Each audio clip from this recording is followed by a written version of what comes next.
Video ini disponsori oleh Syam Creative Design. Bismillahirrahmanirrahim. Assalamualaikum warahmatullahi wabarakatuh, para sahabat pejuang Riyadhah. Nah, seperti biasa hari ini aku bakal bacain testimoni. Kali ini testimoninya bukan testimoni Riyadhah Sholawat ataupun surat Yasin Waqiah, tapi testimoni hari ini adalah testimoni amalan master. Nah, buat kalian yang nggak tahu amalan master itu apa, sudah aku bahas sebelumnya di videonya. Kalian bisa cek ya, link di iCard di atas. Nah, amalan master itu adalah amalan seperti zikir istighfar. Dan untuk jumlahnya itu terserah, pokoknya sebanyak mungkin, semampu kalian dalam satu hari itu. Jadi nggak ada batasan harus berapa-berapa, intinya harus banyak-banyaknya, kayak gitu. Seperti yang kamu tahu ya, yang udah lama banget ngikutin video ini, aku banyak banget nyobain amalan-amalan atau ngedawamkan, praktekin amalan mulai dari Yasin Waqiah, terus sholawatan, terus sholat duha, tahajud, yang udah aku buat challenge-nya. Terus yang terakhir itu amalan sholat on time. Nah, sebenarnya kalau untuk sholat on time itu nggak ada ya ajaran siapa-siapa atau ijazah siapa-siapa. Cuman aku men-challenge diri aku sendiri untuk benar-benar ngerubah cara ibadah aku selama ini, kayak gitu loh teman-teman.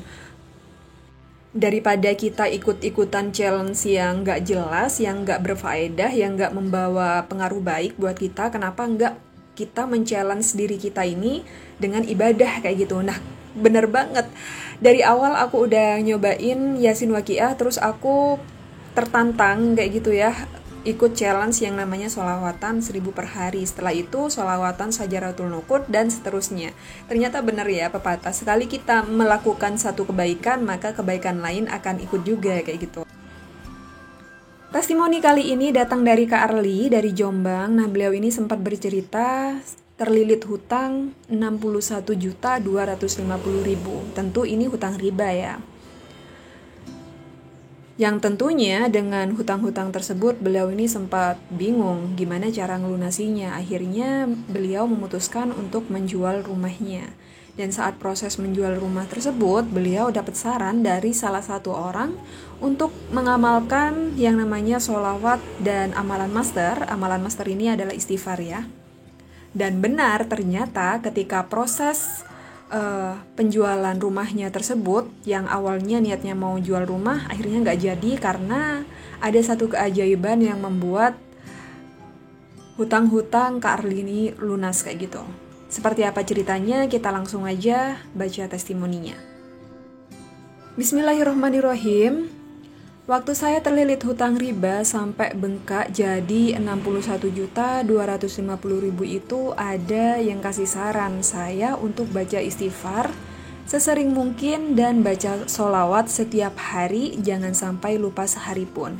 Nah, di sini harus digarisbawahi ya, jangan sampai terlewat satu hari pun.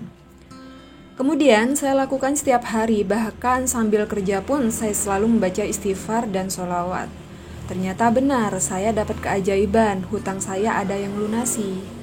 Awalnya saya tuh jual rumah untuk bayar hutang, laku 55 juta, tapi saya tuh dikasih DP 1 juta. Orangnya minta tempo 2 minggu untuk dibayar semua. Selama penantian 2 minggu kurang 3 hari, tiba-tiba aja datang tamu ke rumah yang udah lama nggak tahu kabar beritanya. Ya kurang lebih 20 tahunan.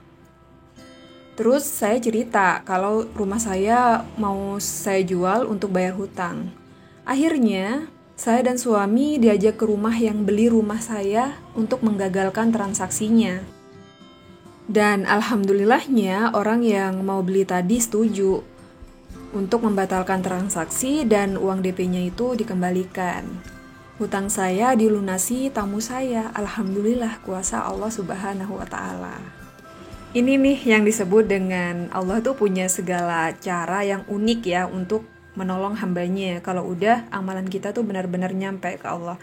Makanya kenapa kita ketika sholawatan, kita mengamalkan apapun, jangan lupa juga amalan masternya dipraktekin juga kayak gitu. Kenapa? Karena dengan amalan master, amalan kita yang lain itu bakalan dipercepat kayak gitu. Semakin berkurang dosa-dosa kita karena istighfar, insya Allah semua doa kita, semua permintaan kita, semua hajat kita sama Allah itu cepat kayak gitu loh nyampenya.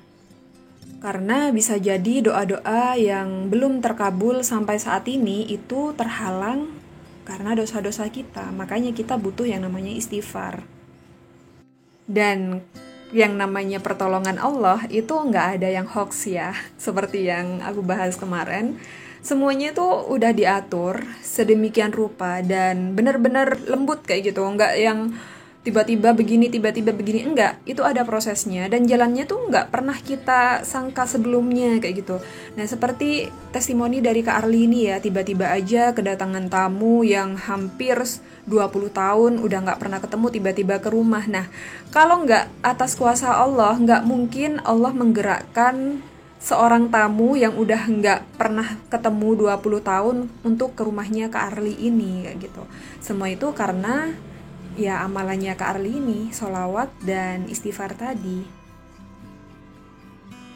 Memang kadang yang namanya masalah besar itu kita nggak bisa hitung-hitungan pakai akal manusia, karena nggak bakalan masuk kayak gitu.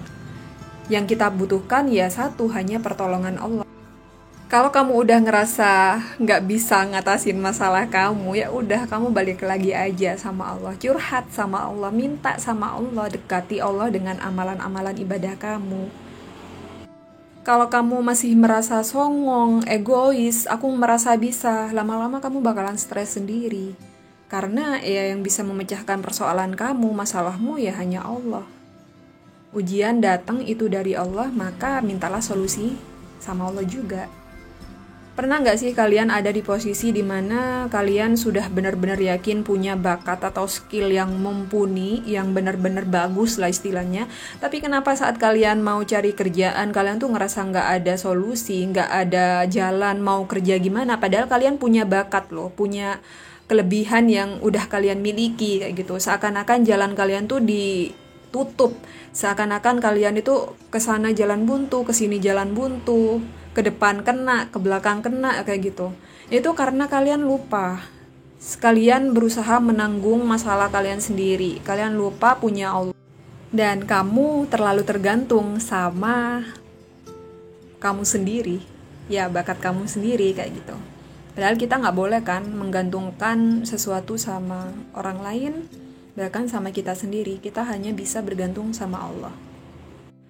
Yaps, buat kamu yang sekarang punya permasalahan yang sama dengan Kak Arli, mungkin terlilit hutang, merasa rezekinya seret karena mau ngelamar kerjaan sana-sini nggak bisa, nggak diterima, atau seperti buntu aja pikiran kayak gitu, nggak bisa cari ide buat cari rezeki itu kayak gimana. Ya udah, solusinya kalian tinggal duduk di atas sajadah, minta sama Allah, curhat sama Allah, sholawatan sebanyak-banyaknya, istighfar sebanyak-banyaknya. Dan jangan sampai lewat dalam satu hari. Istiqomahkan. Insya Allah, Allah pasti akan mempermudah jalan kalian. Nah, itu aja podcast kali ini. Semoga ini menjadi motivasi buat kalian. Dan jangan bilang lagi kalau ini berita hoax, karena sudah banyak membuktikan, kecuali kamu nggak pernah mempraktekkan, bahkan mempraktekkan tapi nggak yakin sama Allah. Apapun amalannya, kuncinya cuman sabar, istiqomah, dan yakin sama Allah. Yaps, kita ketemu lagi ya di podcast berikutnya. Terima kasih. Wassalamualaikum.